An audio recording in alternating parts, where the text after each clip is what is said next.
Čo? Čerešňový. Ako chutí? Jablkový. Fakt? Chceš ochutnať?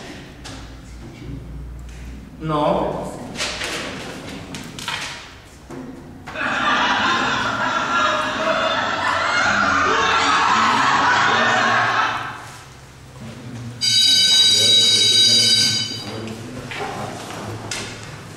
Dobrý deň. Dobrý deň. Posaďte sa. Dnes ma pre vás správu. Nebudem skúšať. Ale budeme sa učiť o veľkom francúzskom chemikovi.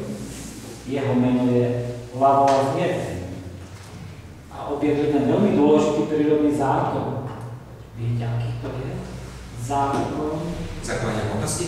Výborne, výborne. Takže povieme si tu slovami samého Lavoisier.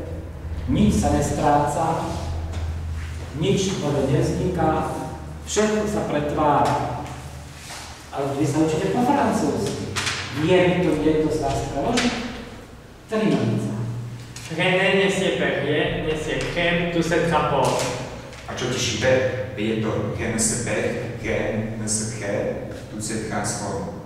Ale však hovorí, René nesie Perrier, nesie crème, tu se trapose.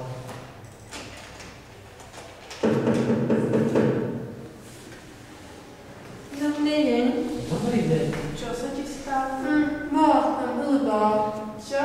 Hovorí, že bola u zubára. Vyjednali mi zub múdrosti. Vyrvali z múdrosti. Tá bolesť je hrozná.